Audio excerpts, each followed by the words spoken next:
کہ نبی کریم صلی اللہ علیہ وسلم اور تمام انبیاء کرام جس دین کو لے کے آئے ان کی آمد کا مقصد صرف ایک ہے کہ وہ اللہ کے بندوں کو اللہ سے ملا۔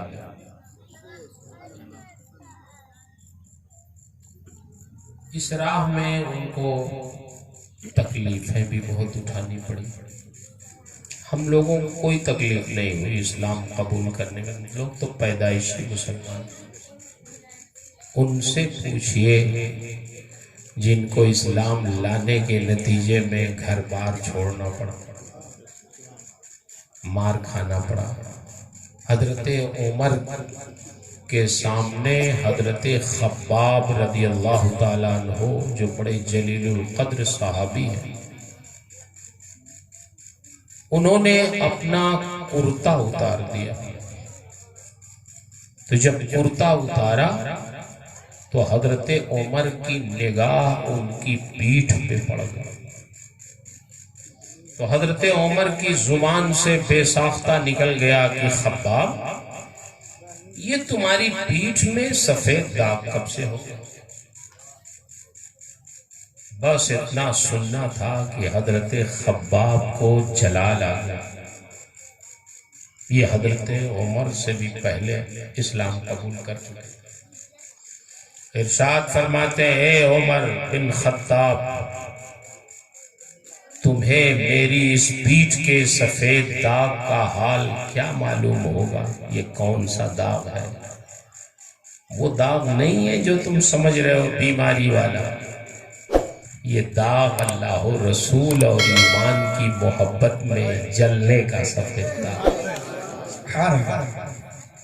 تمہیں کیا پتا چلے گا؟ تم تو اس وقت محمد عربی کے قتل کے منصوبے بنا رہے اور میں اس وقت مسلمان ہو چکا تھا، میں غلام تھا۔ میرے آقاؤں نے، میری آقا جو تھی ایک خاتون تھی، اس کا بھائی مجھے آیا، میری دکان سے پکڑ کے لے گیا اور اس نے کہا خباب اپنے کرتے اتار دو۔ میں نے کرتے اتار دیے، پھر اس نے میرے ہاتھ باندھ دیے، آگ روشن کی، اور جب آگ روشن ہو گئی تو اسی ننگی پیٹھ کے بل مجھے اسی آگ پہ لٹا دیا گیا۔ لیکن قسم ہے وحدہ لا شریک کی، میری پیٹھ کی چربی سے مکے کے ظالموں کی آگ تو ضرور ٹھنڈی ہوئی، لیکن خباب کی حرارت ایمانی میں کوئی ٹھنڈک محسوس نہیں۔ یہ وہی جلنے کے سفید داغ ہیں جو تمہیں سفید داغ کی صورت میں نظر آ رہے ہیں۔ یہ بیماری کا داغ نہیں ہے، یہ اللہ و رسول کی محبت میں جلنے کا سفید داغ ہے۔ میرے بھائیو، یہ تو میں نے ایک مثال دی، ٹائم نہیں ہے، بہت سارے علماء تشریف فرما۔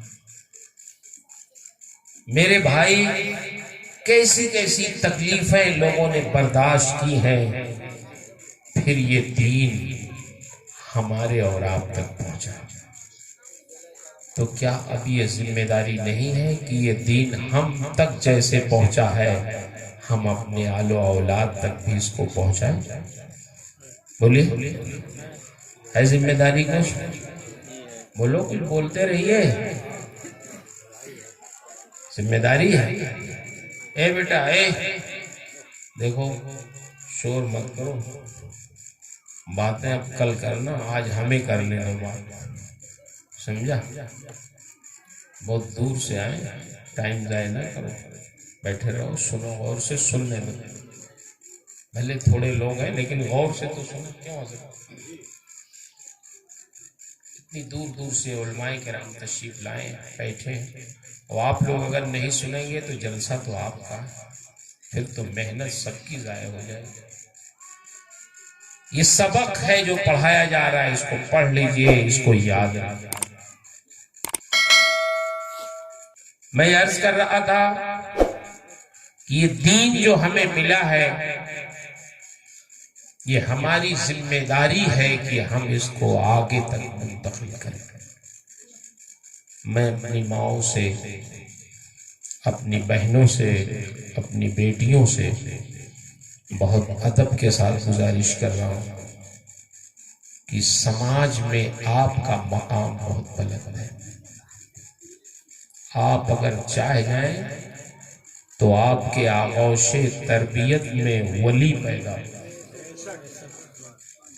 بڑے بڑے عالم پیدا ہو جائیں، بڑے بڑے امام پیدا ہو جائیں۔ اچھی بات ہے، آپ ہیں، بیٹھی ہیں، سن رہی ہیں، آپ نوکری نہیں کر رہی ہیں، آپ دیہات کی خاتون ہیں، گھر میں کھانا بناتی ہیں، بچوں کے کپڑے دھلتی ہیں، شوہر کی خدمت کرتی ہیں، ان کے بستر لگاتی ہیں، گھر کی صفائی کرتی ہیں۔ یہی کام ہے آپ کا۔ یہ نہ سمجھیں کہ یہ کام صرف دنیا کا، آپ بہت چمک دامک پہ نہ جائیں۔ یورپ میں، امریکہ میں عورتیں نوکری کرتی ہیں، ان کے پاس چمچماتی ہوئی کاریں ہوتی ہیں، ان کے پاس بینک بیلنس ہوتا ہے، پاؤنڈ اور ڈالر ان کے پاس ہوتے ہیں، لیکن میں یقین سے بتاتا ہوں، سنی سنائی بات نہیں ہے، میں رہ چکا ہوں، مجھے معلوم ہے، جو سکون عزت آپ کو ہے، یورپ اور امریکہ میں رہنے والی خواتین کو نہیں۔ آپ احساس کمتری میں مبتلا نہ ہو کہ آپ کے پاس کچھ نہیں ہے، آپ دیہاتی خاتون ہیں، آپ کھانا بناتے ہیں۔ نبی کریم صلی اللہ علیہ وسلم کی خدمت میں کچھ خواتین آئیں بطور احتجاج، اس زمانے کا احتجاج نہیں، ادب کے ساتھ انہوں نے ٹائم لیا، حضور ہمیں ٹائم دیجئے۔ عورتوں نے ان کو بھیجا تھا، کچھ ایسی خواتین تھیں جو سرکار سے اپنے دل کی بات کہہ سکتی تھیں، ان میں اتنی ہمت تھی، بقیہ تو ساری عورتیں سرکار سے بات بھی نہیں کر سکتی، تو عورتوں نے ان کو نمائندہ بنا کے بھیجا سرکار کی خدمت میں۔ میری مائیں بہنیں ذرا غور سے سنو، سرکار کی خدمت میں وہ عورتیں چند آئیں، انہوں نے کہا حضور آپ سے کچھ کام ہے، ہمیں کچھ ہمارے مسئلے ہیں پوچھنا۔ سرکار نے فرمایا بتاؤ کیا کام ہے؟ انہوں نے کہا حضور ہم تجارت نہیں کرتے، کاروبار نہیں کرتے، ہمارے شوہر کاروبار کرتے ہیں، تو ان کے ہاتھ میں پیسہ رہتا ہے، جب کہیں کوئی چندہ دینا ہوتا ہے، دین کے نام پہ صدقہ کرنا ہوتا ہے، خیرات کرنا ہوتا ہے، تو یہ بڑا بڑا چندہ دیتے ہیں، صدقہ و خیرات کرتے ہیں، ہمارے پاس تو پیسہ ہوتا ہی نہیں، وہی شوہر ہمارے جو تھوڑا سا خرچ کے لیے ہمیں دے دیتے ہیں، اسی میں سے کچھ ہم دے دیتے ہیں۔ تو جہاں تک صدقہ و خیرات کی بات ہے، ہمارے شوہر آگے ہوتے ہیں ہم سے، ہم لوگ گھر میں رہتی ہیں، کوئی کاروبار کرتی نہیں، اور آپ نے جہاد میں بھی جانے کی ہمیں اجازت نہیں دی، تو ہمارے شوہر ہی جاتے ہیں جہاد میں، مرد جاتے ہیں، مال غنیمت بھی یہی پاتے ہیں، اور اگر شہید ہو جاتے ہیں تو شہادت کا ثواب بھی پاتے ہیں، واپس ہوتے ہیں تب بھی جہاد میں شرکت کا ثواب بھی پاتے ہیں، مال غنیمت بھی پاتے ہیں۔ تو ہمیں تو نہ مال غنیمت ملتا ہے، نہ جہاد کا ثواب ملتا ہے، نہ شہادت کا ثواب ملتا ہے، تو کیا اس دین میں ہمارا کوئی حصہ نہیں ہے؟ خالی ہم گھر میں کھانا بنانے کے لیے، شوہر کا کپڑا دھلیں، ان کا بستر لگائیں، بچوں کی پرورش کریں، بس یہی ہمارا کام ہے، اور سارا ثواب مردوں کے حق میں، عورتوں کو کیا ملتا ہے آپ بتائیں ہمیں؟ یہی پوچھنے کے لیے آپ کی خدمت میں حاضر ہوئی۔ بات تو کچھ معقول سمجھ میں آ رہی ہے؟ سرکار نے فرمایا بیٹھو، میں تمہیں بتاتا ہوں اس کا جواب۔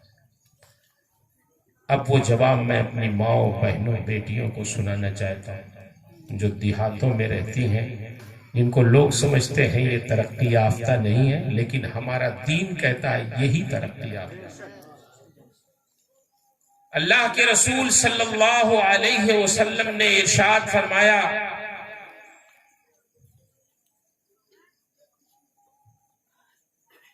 کہ تم مردوں سے کچھ بھی کم نہیں ہو۔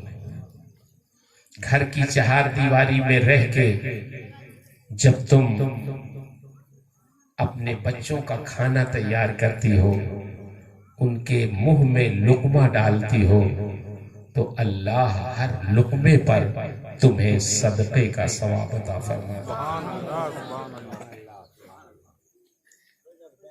اپنے بچوں کی جو تم پرورش کرتی ہو، اس پرورش میں تمہیں جو دقتیں اٹھانی پڑتی ہیں، پریشانیاں اٹھانی پڑتی ہیں،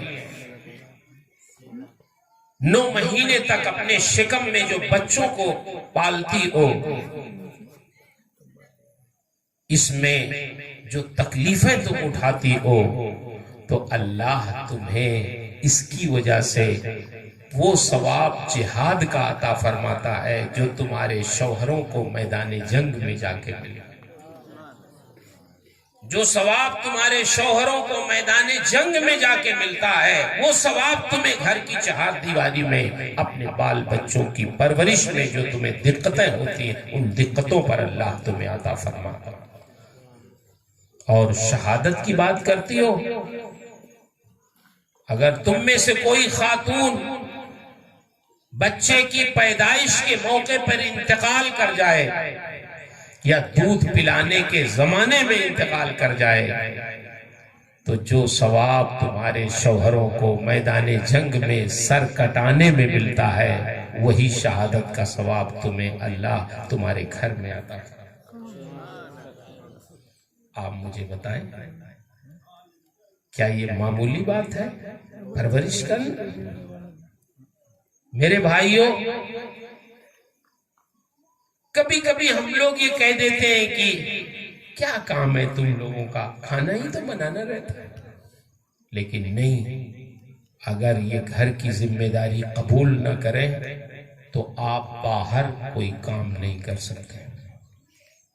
حضرت عمر رضی اللہ تعالی عنہ کے دور خلافت میں ایک صاحب کی بیوی ذرا تیز مزاج تھی، تو وہ شکایت کرنے آئے حضرت عمر کے کہ چلیں حضرت عمر سے کہیں گے، حضرت عمر کچھ تنبیہ کر دیں گے، ٹھیک ہو جائیں گی، ان کا روب ہے، ان کا دبدبہ ہے، ان سے لوگ ڈرتے ہیں۔ لیکن جب وہ گئے حضرت عمر سے شکایت کرنے، تو حضرت عمر رضی اللہ تعالیٰ عنہ اپنے گھر میں تھے اور ان کی اہلیہ ان کے اوپر برس رہی تھی۔ حضرت عمر کھڑے کھڑے سن رہے تھے۔ انہوں نے سوچا کہ میں جس پریشانی میں ہوں، اس سے بڑی پریشانی میں تو حضرت امیر المومنین مبتلا، ان سے کیا کہیں؟ ہماری بیوی تو اتنی تیز مزاجی نہیں ہے جتنی حضرت کی ہے۔ اور سوچنے لگے دل ہی دل میں، حضرت آپ کا روب داب کیا ہو گیا؟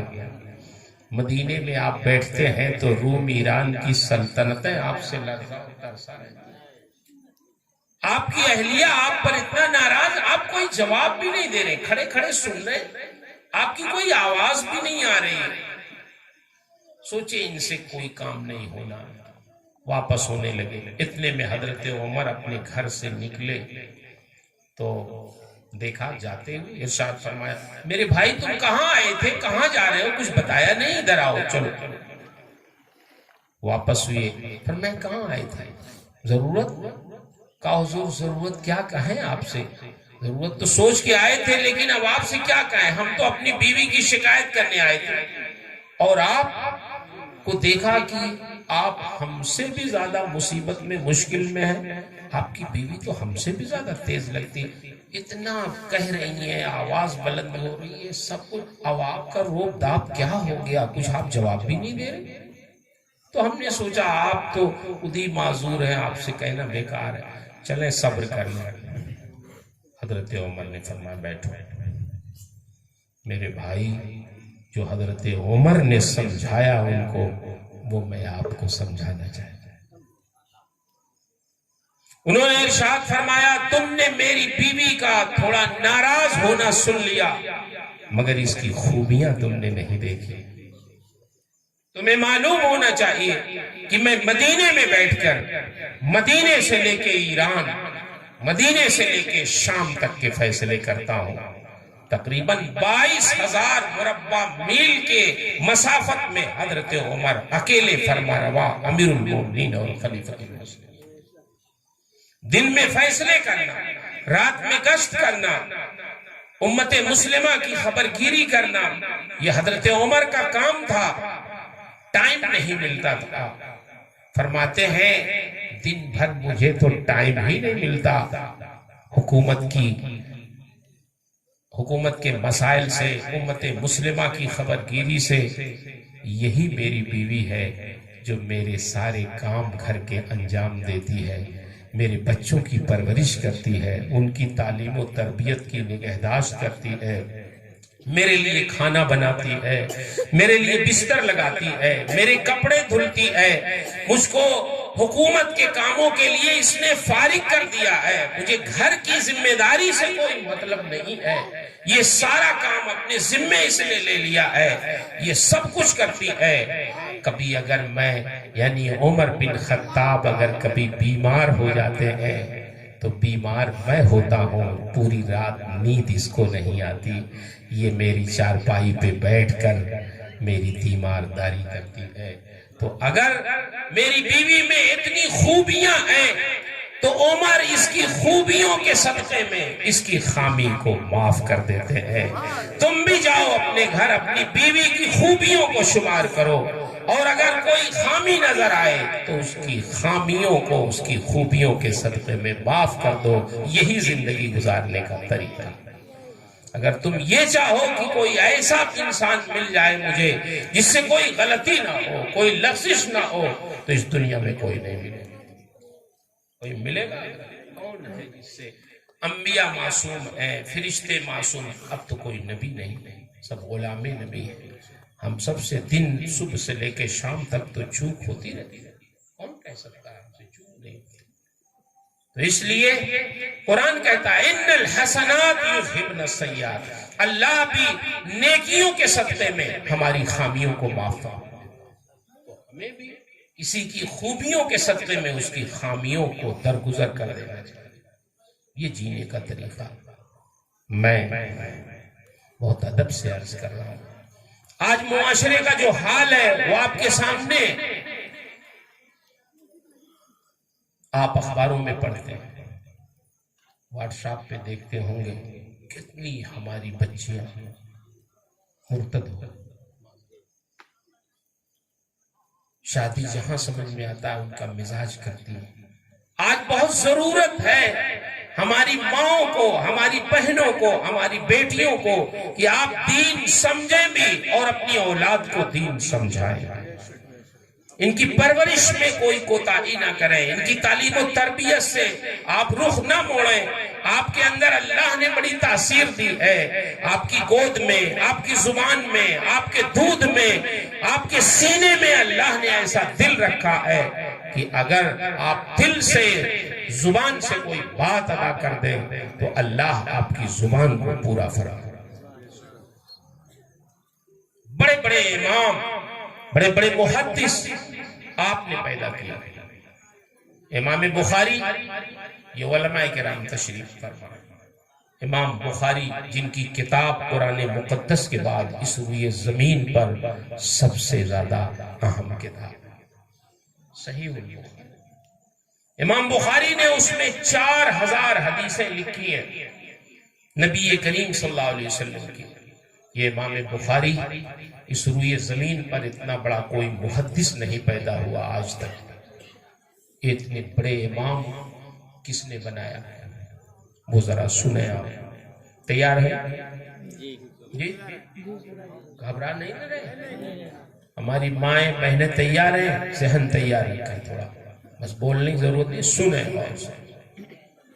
امام بخاری پیدا نہیں ہوئے تھے تو ان کی والدہ لڑکا نہیں تھا تو دعا کرتی تھی اے اللہ ایک لڑکا مجھے دے دے.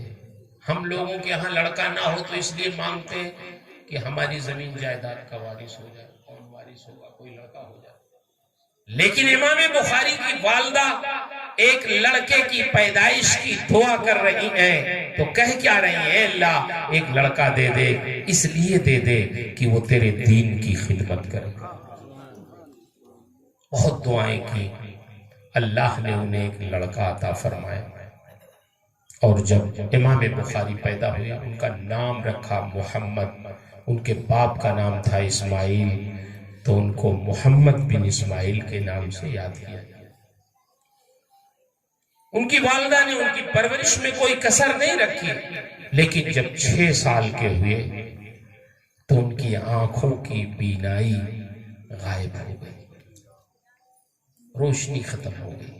اب آپ مجھے بتائیں جو بیٹا بہت منت و سماجت کے بعد پیدا ہوا ہو اور اس کی آنکھوں کی روشنی غائب ہو جائے اچانک، تو ماں کے اوپر کیا گزرتی ہوگی؟ اب وہ روتی تھی، دعا کرتی تھی دن میں رات میں، نماز کے بعد، تہجد میں، راتوں میں مصلی بچھا کے، اے اللہ تو نے مجھے ایک بیٹا تو عطا کیا لیکن اے مولا وہ لڑکا اب 6 سال کا ہوا، میں نے محسوس کیا کہ اب یہ تیرا دین سیکھے گا، سکھائے گا لوگوں کو، لیکن اب تو یہ نابینا ہو گیا، اس کی آنکھوں کی روشنی ختم ہو گئی، اب یہ تو اپنا کام نہیں کرے گا، یہ تیرے دین کا کام کیسے کرے گا؟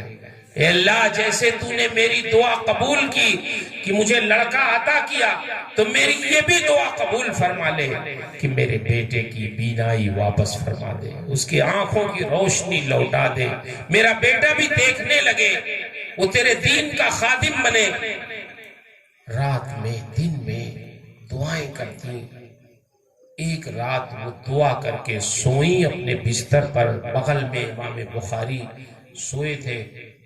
یہ رات میں خواب دیکھ رہی ہیں کہ ان کے خواب میں ہمارے نبی کے جد اعلیٰ حضرت سیدنا ابراہیم علیہ نبینا علیہ الصلوۃ والتسلیم تشریف خواب میں آئے اور ارشاد فرمایا امام بخاری کی والدہ سے، غم نہ کر، تو نے بہت دعا کی ہے اللہ سے، میں خوشخبری سنانے آیا ہوں، اللہ نے تیری دعا قبول فرما لی ہے.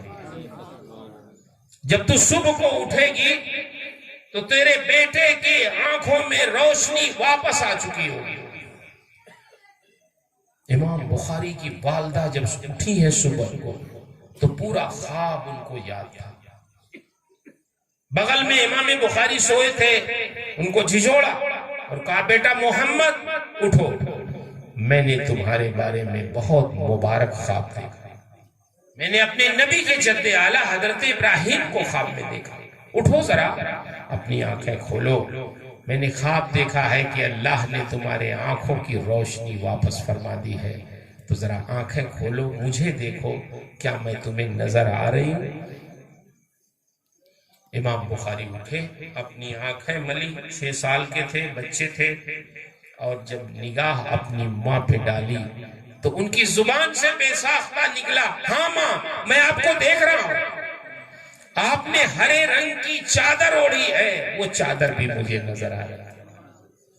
جیسے ہی امام بخاری نے یہ بات کہی تو ان کی والدہ فوراً سجدے میں گر گئیں اور عرض کرتی ہیں، اے مولا جب تو نے میری یہ دعا قبول کر لی ہے تو ایک دعا اور قبول کر لے کہ میرے بیٹے کو اس روئے زمین پر حدیث کا سب سے بڑا عالم بھی، اپنے رسول کی حدیث کا سب سے بڑا عالم بنا دے. یہ دعا کس کی تھی؟ یہ ماں کی دعا تھی. ماں باپ اگر کوئی دعا کرتے ہیں اولاد کے لیے تو حدیث شریف میں آیا کدعاء النبی لامتی، جیسے نبی کی دعا امتی کے حق میں قبول ہوتی ہے ایسے ہی ماں باپ کی دعا اولاد کے حق میں قبول ہوتی ہے. بولیے دعا تعویذ کرنے والے تو پیسہ لے لیتے ہیں، چلو اتنا دو تو دعا کریں گے، تعویذ دیں گے. ماں باپ بھی کبھی دعا کا پیسہ لیتے ہیں؟ بولو مخلصانہ دعا کرتے ہیں. دنیا کی بہت ساری چیزیں ڈپلیکیٹ ہو گئی، تیار ہو گئی، ان کی ثانی پیدا ہو گئی، ان کی مصنوعات آ گئی، لوگوں نے اس کی نقل کر لی، لیکن ماں باپ کی محبت جو اولاد کے حق میں ہے، جیسے ہزاروں سال پہلے ماں کی محبت، باپ کی محبت کا کوئی مثل نہیں تھا، جواب نہیں تھا، آج بھی ماں باپ کی محبت اولاد کے حق میں ویسے ہی خالص، اس میں کوئی تبدیلی نہیں آئی۔ امام بخاری کی والدہ نے دعا کیا، اللہ میری ایک دعا اور قبول کر لے، میرے اس بیٹے کو اس روئے زمین پر حدیث کا سب سے بڑا عالم بنا دے، تو اللہ نے وہ بھی دعا ان کی قبول فرمائی۔ امام بخاری کتنے بڑے عالم ہوئے جانتے ہیں؟ بعض لوگوں نے کہا 3 لاکھ نبی کریم صلی اللہ علیہ وسلم کی حدیثیں ان کو یاد تھی، بعض لوگوں نے لکھا 4 لاکھ حدیثیں، بعض لوگوں نے لکھا 5 لاکھ، بعض لوگوں نے لکھا 6 لاکھ حدیثیں ان کو یاد تھی۔ میں کہتا ہوں 3 ہی لاکھ صحیح ہے، 3 لاکھ معمولی بات ہے۔ ان کے سینے میں حدیثیں محفوظ تھی۔ جب ان کا انتقال ہوا تو جانتے ہیں ایک زمانے تک حدیث رسول کی برکت سے ان کی قبر کی مٹی خوشبو دیتی تھی۔ لوگوں نے محسوس کیا کہ ان کی قبر کی مٹی اس لیے خوشبودار ہے کہ ان کے سینے میں رسول اللہ صلی اللہ علیہ وسلم کی احادیث کریمہ ہیں۔ زندگی بھر انہوں نے اپنے آقا و مولا کی احادیث کریمہ کو پڑھا، پڑھایا، لوگوں کو سکھایا، جمع کیا، حفاظت کی، تو اللہ نے ان کے جسم کی بھی حفاظت فرما دی۔ میں آپ سے پوچھتا ہوں کہ امام بخاری کو امام کس نے بنایا؟ امام بخاری نے پڑھا اپنے استاد سے، سینکڑوں استاد ان کے ہیں علم حدیث کے، وہ عراق گئے، کوفہ گئے، بصرہ گئے، شام گئے، یمن گئے، مکہ شریف گئے، مدینہ شریف گئے، سینکڑوں اساتذہ سے انہوں نے پڑھا، لیکن حقیقت میں صحیح معنوں میں ان کو امام بنانے والی، ان کی آنکھوں کی روشنی کو لوٹانے والی، ان کو اس منزل پر فائز کرنے والی حقیقت میں ان کی والدہ۔ بولیے، جب بھی امام بخاری کی تاریخ لکھی جائے گی کیا ماں کی قربانیوں کے بغیر مکمل ہو سکتی ہے ان کی تاریخ؟ اس لیے میں اپنی ماں بہنوں سے عرض کرتا ہوں، آپ نے اس دنیا کو بڑے بڑے امام دیے ہیں، بڑے بڑے محدث دیے ہیں۔ ہندوستان میں آپ رہتے ہیں، یہاں کے سب سے بڑے بزرگ ولی کون ہیں؟ سلطان الہند حضرت خواجہ۔ بولیے، ابھی آپ پڑھ رہے تھے شعر، کیا شعر پڑھ رہے تھے؟ شعر بھی آپ لوگ پڑھتے ہیں، لیکن غور بھی کیا کہ اگر خواجہ صاحب ہندوستان میں نہیں آتے تو مسلمان کہاں سے آتے؟ مسلمان خواجہ صاحب کے آنے سے پہلے ہندوستان میں آ چکے تھے۔ محمود غزنوی نے خواجہ صاحب کے آنے سے پہلے حملہ کیا تھا ہندوستان پہ۔ شہاب الدین غوری کے زمانے میں آئے، سمجھ شمس الدین التمش کے زمانے میں، اس وقت مسلمانوں کی حکومت۔ بات سمجھ رہے؟ ہاں ہاں، کچھ تاریخ پڑھا کہ تاکہ ایسا نہ ہو کہ ہوا میں بھئی آپ تشریف لائے لاہور میں خواجہ داتا گنج بخش کے وہاں آپ نے چلا کیا۔ اس وقت تو لاہور بھی تو ہندوستان ہی میں تھا۔ سندھ میں بہت پہلے اس سے محمد بن قاسم کے زمانے میں مسلمان، کیرلا میں صحابہ کرام، تو ہندوستان میں بہت پہلے۔ ہاں، خواجہ صاحب کے ذریعے انقلاب ہوا، لیکن یہ کہنا کہ مسلمان بہرحال آپ برا نہیں مانے، آپ شاگرد کی جگہ میں عرض کر رہا ہوں، اس ہندوستان کی سرزمین پر سلطان الہند حضرت خواجہ غریب نواز کا بڑا ہی اہم مقام۔ اسے ہمارے پاس کوئی پیمانہ نہیں، کون سب سے بڑا کون چھوٹا، یہ سب تو ہمیں کہنا بھی نہیں چاہیے، تو اللہ جانتا ہے۔ لیکن ہندوستان کے مسلمان سلطان الہند حضرت خواجہ غریب نواز ہی کو نہ کہتے ہیں۔ خواجہ غریب نواز کے ہاتھ پہ ہزاروں لوگ ایمان لائے، ہدایت ملی ان کو۔ ایک دن وہ آئے بہت خوش اپنی والدہ کے پاس۔ والدہ نے کہا بیٹا معین الدین حسن نام تھا، کیا بات ہے آج بہت خوش ہو تم؟ کہا ماں خوش اس لیے ہو کہ میرے ہاتھ پہ آج بہت سارے لوگوں نے توبہ کیا ہے، اللہ نے انہیں ہدایت دی ہے، اس لیے میں بہت خوش ہوں۔ ماں نے کہا بیٹا معین الدین حسن یہ تمہارا کمال نہیں ہے۔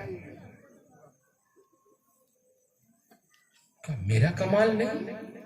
ماں میں جانتا ہوں یہ اللہ کے فضل سے ہے، لا شبہ میں کچھ بھی نہیں ہوں، لیکن اتنا تو ضرور ہے کہ میں نے جا کے لوگوں میں تبلیغ کی، میں نے واعظ کیا، میں نے لوگوں کو سمجھایا، میں نے کوشش کی، محنت کی، کچھ تو میں نے کیا ہے۔ اگر میرا کمال نہیں ہے تو مجھے آپ سمجھا دیں کہ کس کا کمال ہے۔ تو ان کی والدہ نے جو بات بتائی ہے وہ میں اپنی ماؤں، بہنوں، بیٹیوں سے عرض کرنا چاہتا ہوں۔ ان کی ماں نے کہا بیٹا معین الدین تمہیں معلوم نہیں ہوگا کہ تمہاری والدہ نے تمہارے ساتھ کیا کیا ہے۔ سنو، جب تم پیدا ہوئے اور دودھ پینے لگے تو کبھی بھی میں نے تمہیں دودھ بغیر وضو بنائے نہیں پلایا۔